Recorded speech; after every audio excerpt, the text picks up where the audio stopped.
दोस्तों, हमारे YouTube channel divine tutorial में आप सभी का स्वागत है। मैं यहाँ पे आज फिर से मैथमेटिक्स का टॉपिक आपसे डिस्कस करूँगा। पिछली वीडियो में मैंने डिस्कस किया था ज्यामितीय के बारे में और कोणों के बारे में। आज हम ज्यामितीय आकृतियों के बारे में यहाँ पे डिस्कस करेंगे। ठीक है, तो पहली बार चैनल देख रहे हैं वो इस चैनल को सब्सक्राइब जरूर करें और वीडियो पसंद आए तो लाइक जरूर करें और आप वीडियो को अंत तक देखें जिससे कि पूरी जानकारी मिले। मैथमेटिक्स में हमेशा आप याद रखिए कि यहाँ पे आपको कॉन्सेप्ट समझने होते हैं। अगर आप कॉन्सेप्ट समझ लोगे तो बहुत सारे क्वेश्चन आप अपने आप से सॉल्व कर सकते हो। तो कॉन्सेप्ट पे हम ध्यान देंगे जब भी हम आगे पढ़ेंगे। ठीक है, तो आज हम बात करते हैं ज्यामितीय बहुभुज। ज्यामितीय बहुभुज का मतलब क्या है? एक से अधिक भुजाओं से घिरी हुई आकृति को हम क्या कहते हैं? बहुभुज कहते हैं। जिससे जो सबसे सामान्य बहुभुज आप लोग पढ़ते हैं वो कौन सा होता है? ये होता है त्रिभुज। जैसे यहाँ पे इसका एंगल ले लिया A, ये पॉइंट ले लिया B और ये पॉइंट ले लिया C। तो ये कौन सी आकृति हो गई? त्रिभुज, जो हम लोगों ने बहुत कॉमन पढ़ी है सभी ने। यहाँ पे तीन भुजाएं हैं। पहली भुजा है भुजा A B, फिर एक भुजा है AC और एक भुजा है यहाँ पे BC। ऐसे ही बहुभुज का ही एक और उदाहरण है जो हम पढ़ते हैं। ये हमारा कौन सा था? त्रिभुज था। और ये हमारा कौन सा है? आयत। आयत के केस में भी क्या होता है? ये चार भुजाओं से घिरी हुई आकृति है। ठीक है, अब ये कहलाता क्या है? आयत। आयत की क्या प्रॉपर्टी होती है कि इसकी आमने सामने की भुजाएं, जैसे कि हम भुजा बात करें, भुजा A B हमेशा इक्वल होती है भुजा BC के। ठीक है, और अगर हम बात करें भुजा AB इक्वल होती है भुजा DC के। और इसके सभी कोण कितने डिग्री के होते हैं? 90 डिग्री के इसके सभी कोण होते हैं। ऐसे ही पंचभुज होता है जिसमें 5 भुजाएं होती हैं। षटभुज, अष्टभुज, इस तरह से हम n भुज तक जा सकते हैं, मतलब n भुजाओं से घिरी हुई आकृति का। अच्छा, समबाहुभुज क्या होता है? एक शब्द यहाँ पे आता है सम बहुभुज। ये बहुत इंपॉर्टेंट शब्द है, बहुत यूज में आता है। जब सम बहुभुज का मतलब क्या हुआ कि जिसकी जितनी भी भुजाएं होंगी सभी समान आकार की होंगी, एक जैसी होंगी। जैसे अगर सम बहुभुज की बात करें तो त्रिभुज कौन सा होता है? समबाहु त्रिभुज। समबाहु त्रिभुज अगर होगा, समबाहु त्रिभुज, तो समबाहु त्रिभुज में क्या होता है? तीनों भुजाएं बराबर होंगी। अगर चार भुजाओं की बात करें तो जैसे आयत में 2 भुजाएं बराबर होती है, एक और 4 भुजाओं की आकृति होती है जिसको हम क्या कहते हैं? वर्ग। ये भी क्या होता है? समबाहु होता है। इसकी भी चारों भुजाएं क्या होंगी? बराबर होंगी। ठीक है, अब हम कुछ फॉर्मूलों पे ध्यान करते हैं समबाहुभुज के।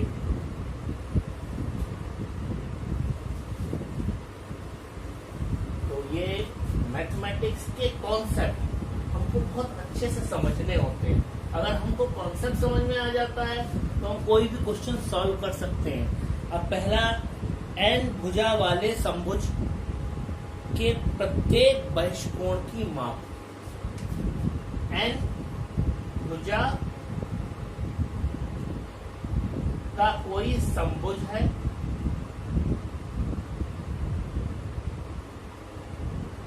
और हमको क्या निकालना है? n भुजा का कोई भी समभुज है और हमको क्या निकालना है? या फिर हम इसको समभुज ना कहते, इसको हम क्या बोल सकते हैं? समबाहुभुज, जो और ज्यादा बेहतर होगा।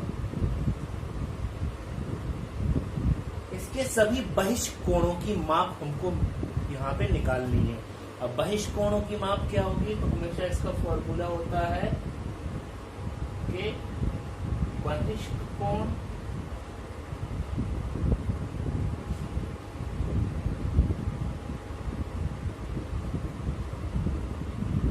कोणों की माप हमेशा होगी 360 डिग्री बटा n। ये हुआ पहला फॉर्मूला। किसी भी n भुजा के समभुज के सभी बहिष्कोणों की माप कितनी होती है, 360 डिग्री बाई n। अब बहिष्कोण क्या होता है, मान लो ये त्रिभुज है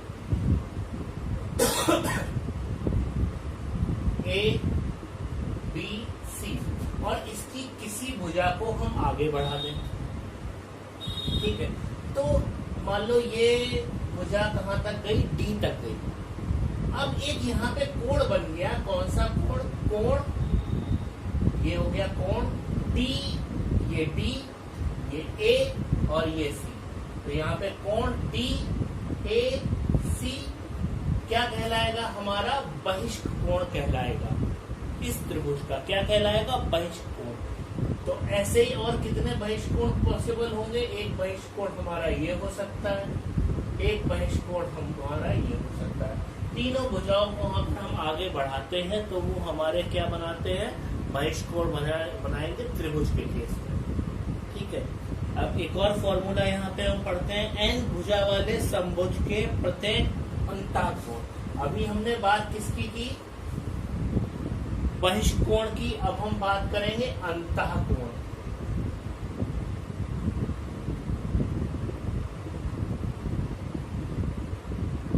अंतःकोण हम कैसे फाइंड आउट करेंगे, तो उसका फॉर्मूला होता है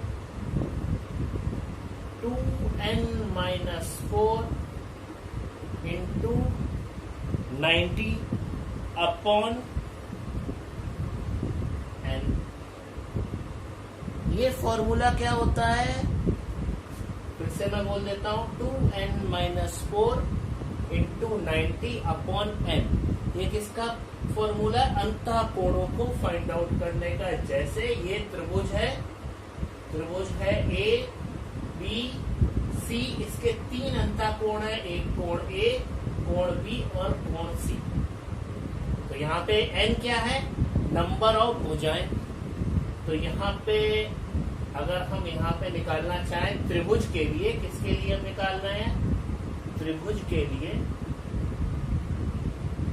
तो अंतःकोणों की माप कैसी आएगी, यहाँ पे n की जगह हम क्या लिख देंगे, 3 - 4 इंटू 90 अपॉन में हम क्या लिखेंगे, यहाँ पे 3, यहाँ पे हो जाएगा 6 - 4 इंटू 90 अपॉन 3, या फिर क्या हो जाएगा, यहाँ पे 180 अपॉन 3 इक्वल्स टू क्या हो जाएगा, 60 डिग्री।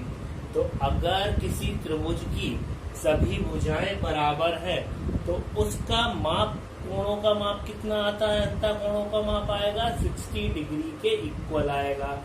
अब एक और हम एग्जाम्पल यहाँ पे लेते हैं। ये तो किसका हो गया, त्रिभुज का एग्जाम्पल। अब हम एग्जाम्पल लेंगे यहाँ पे किसका, पंचभुज का, सम पंचभुज। तो यहाँ पे मैंने लिखा सम पंचभुज, जिसकी 5 भुजाएं समान आकार की हो। तो यहाँ पे अब n की वैल्यू कितनी हो जाएगी, 5, और आप वैल्यू पुट कर दोगे तो 2 इंटू n, 2 इंटू 5 कितना हो जाएगा, 10 - 4 इंटू 90 अपॉन यहाँ पे क्या हो गया, 5। अगर हम यहाँ पे बात करें तो यहाँ पे आ जाएगा 6 इंटू 90 अपॉन 5। अब यहाँ पे आ गया आपका 18 बार गया यहाँ पे भाग, और यहाँ पे हमने क्या किया, 18 इंटू क्या लिखा है यहाँ पे 6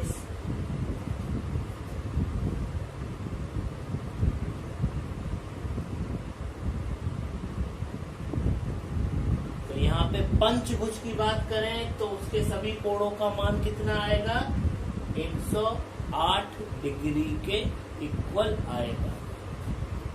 ठीक है, तो ऐसे हम किसी भी सम बाहु आकृति के अंतः कोणों का मान निकाल सकते हैं। ठीक है, फिर से मैं कह रहा हूँ, कॉन्सेप्ट पे अगर आप ध्यान दोगे तो आपको सारी चीजें समझ में आएगी। अब एक और फॉर्मूला यहाँ पे हम देखते हैं, n भुजा वाले समबाहु के सभी अंतः कोणों का योगफल। अब हम बात करते हैं, अंतः कोण हो गया, n भुजा वाले समबाहु आकृति के अंतः कोणों का योगफल। तो यहाँ पे लिखा है n भुजा समबाहु भुज और इसके अंतः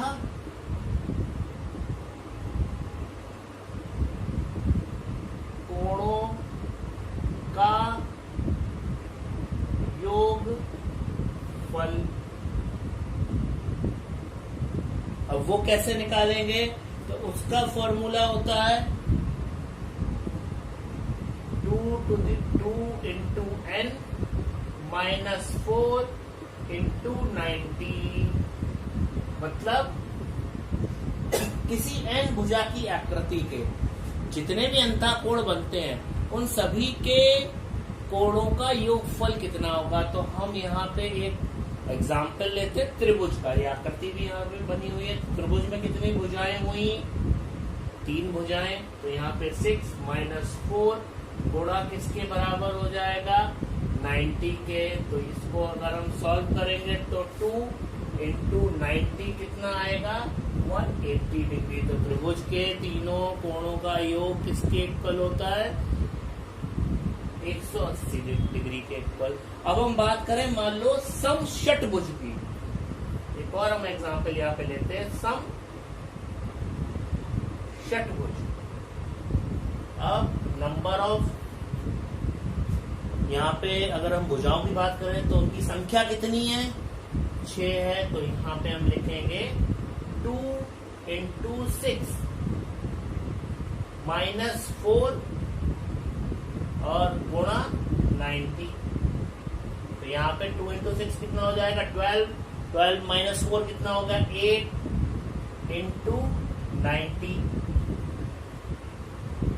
यहाँ पे हो जाएगा, अगर इसको मल्टीप्लाई करेंगे तो कितना आएगा, 720 डिग्री। तो किसी भी समभुज के अंतः कोणों का योगफल हम इस फॉर्मूले से फाइंड आउट कर सकते हैं। मैंने आपको एग्जाम्पल भी बता दिए। अब एक और एग्जाम्पल यहाँ पे लेते हैं, एक और फॉर्मूला देखते हैं, n भुजा वाले समभुजों के विकर्णों की संख्या। अब विकर्ण क्या होता है,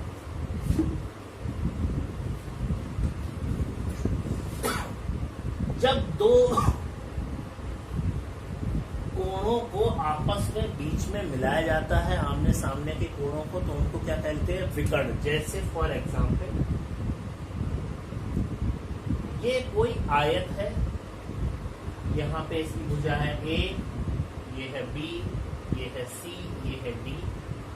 A और B को आपस में मिलाएंगे तो ये हमारा क्या कहलाएगा, विकर्ण कहलाता है।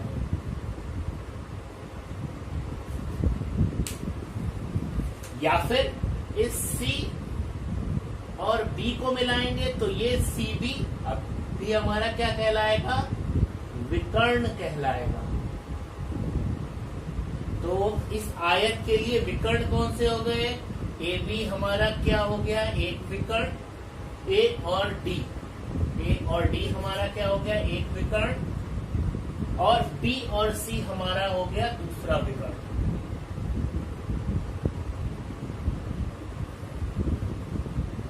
ऐसे किसी भी बहुभुज के विकर्णों की संख्या हम यहाँ से निकाल सकते हैं। ठीक है, जैसे एक और हम लेते हैं यहाँ पे एग्जाम्पल। सबसे पहले फॉर्मूला देख लेते हैं, फिर विकर्णों की संख्या को भी हम क्या कर सकते हैं, कैलकुलेट कर सकते हैं। तो विकर्णों की संख्या यहाँ पे लिखा हो n भुजा समभुज के विकर्णों की संख्या।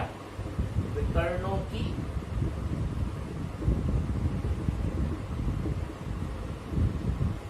संख्या।